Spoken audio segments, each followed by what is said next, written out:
Poesia, um mundo mágico para as crianças. Ouro Preto atinge metas para o IDEB 2011. E veja também as oportunidades que separamos para você.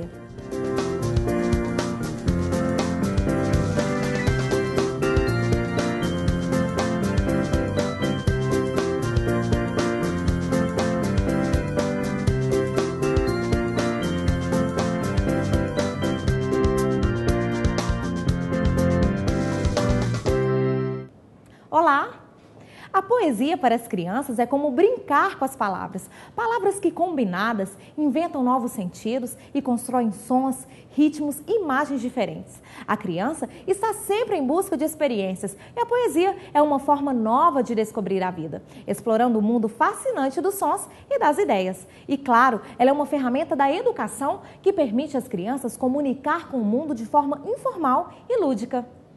O texto já é bem conhecido por todos e quando falamos em poesia com a Isabela, é dele que ela se lembra. Batatinha quando nasce esparrama pelo chão, borboleta quando nasce casa logo pelo chão. Mas a estudante também conhece outras poesias e faz questão de recitá-las. Um pé de coqueiro sempre cai coco.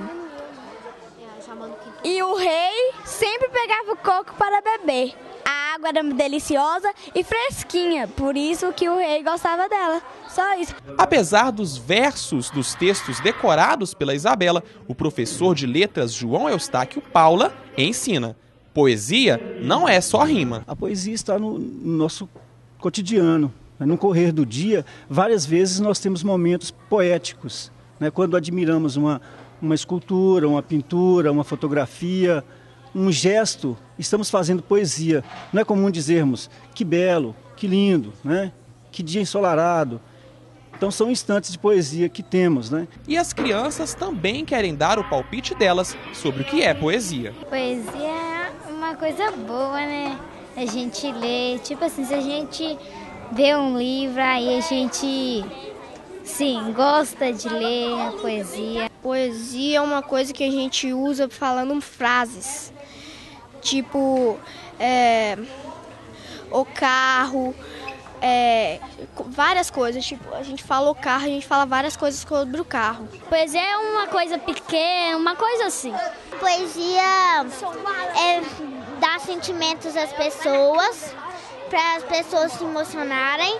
E também tem que ter algumas rimas e agradar as pessoas. E também tem as partes de rir, chorar e alegrar. Na sala de aula, professoras das escolas públicas de Mariana usam a poesia para educar. Ela ajuda na leitura, na escrita e no amor também pela poesia, né? Porque a vida da gente é uma poesia. Através da poesia, você pode trabalhar de maneira lúdica, né? E as crianças, quando estão lendo, vão tendo contato maior com a leitura, vão se apropriando do mundo da fantasia, né? E, por exemplo, na minha área, né?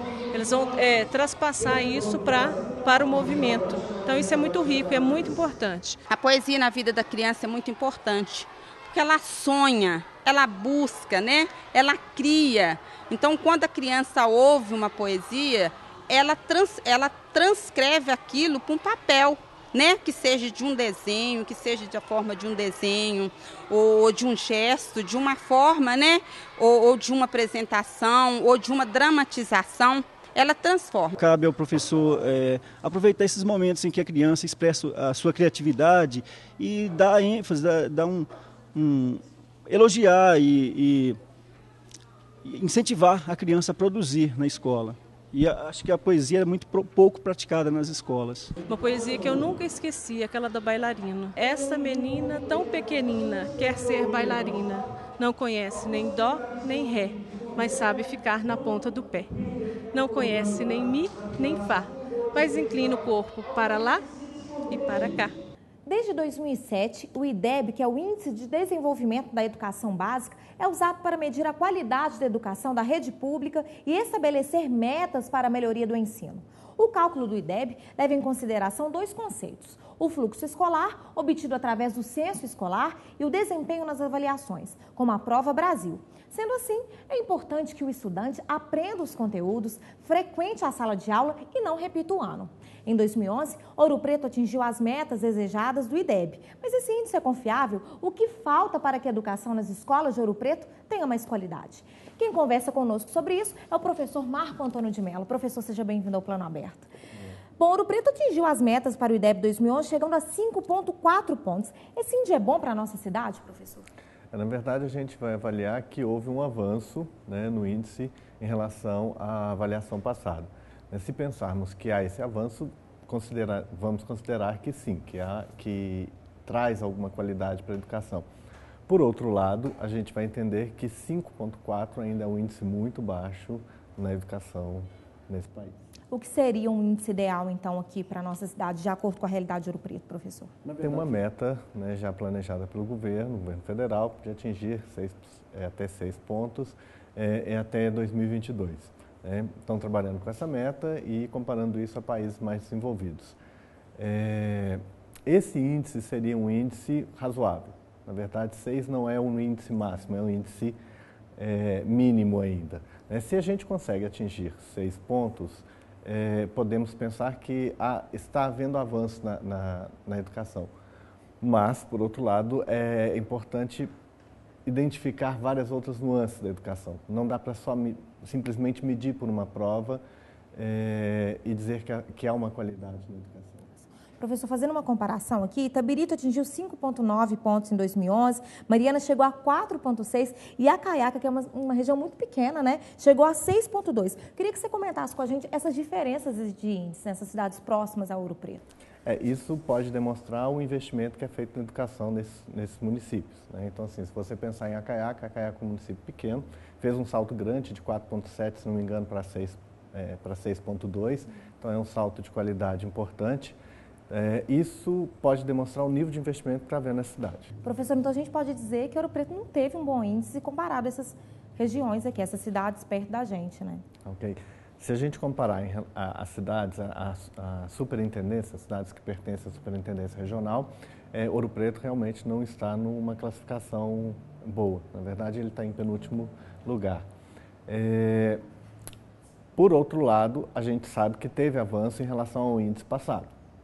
Então, a gente tem que considerar esse avanço. Não dá para dizer, olha, não avançou de jeito nenhum. Mas ainda tem muita coisa que ser feita, tem muito que ser melhorado. O que, professor, que pode ser melhorado?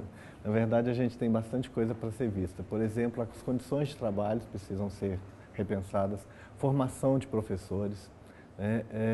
Hoje, por exemplo, a gente tem um movimento de inclusão muito grande. E Ouro Preto não é modelo de inclusão. Na verdade, as escolas, os professores têm trabalhado nas escolas sem uma formação adequada para esse processo.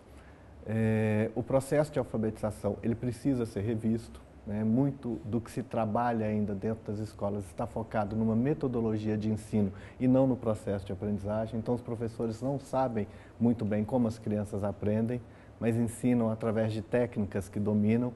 Então, isso, na minha concepção, ainda é um equívoco pedagógico. Isso precisa ser repensado, precisa ser mudado. E isso, na verdade, é mudado com formação, com investimento. Se a gente quer realmente uma educação de qualidade, é necessário que haja investimento do poder público. Marco Antônio, para você, esse sistema do IDEB, ele realmente funciona? Ele é eficiente? O IDEB, na verdade, ele tem que servir como um indicador, né? Ele não pode, na verdade,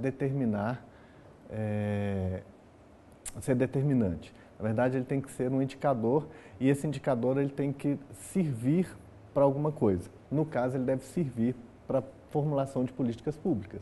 Professor, muito obrigado pelos esclarecimentos aqui no Plano Aberto. O IDEB é uma maneira eficiente dos pais acompanharem o desempenho da escola onde os filhos estão matriculados. Os dados podem ser encontrados no site portalideb.com.br. O Cine de Mariana oferece 2 vagas para técnico em segurança do trabalho. Os candidatos devem ter ensino técnico completo e 6 meses de experiência em carteira. Informações 3558-2001. O Cine de Mariana também divulga vaga para fonoaudiólogo. É exigido curso superior e experiência de 6 meses comprovada em carteira de trabalho. Informações 3558-2001. A CIA, empresa de varejo de moda, vai receber inscrições para o programa de Trainee 2013. Os inscritos devem ter formação superior entre dezembro de 2010 e dezembro de 2012 em diversos cursos. As inscrições devem ser feitas no site cia.com.br a partir do dia 20 de agosto até o dia 17 de setembro. A Samarco, empresa de mineração, seleciona engenheiro de automação com formação em engenharia elétrica, de controle e automação, da computação, mecatrônica e engenharia eletrônica e telecomunicações. Interessados devem cadastrar currículo no site samarco.com.br no link Trabalhe Conosco. Continue acompanhando o Plano Aberto de segunda a sexta-feira, ao meio-dia e às 7h. E se você perdeu algum de nossos programas ou quer revê-los, entre no nosso canal no YouTube, CPPA UFOP. Obrigada pela sua companhia e até o próximo Plano Aberto.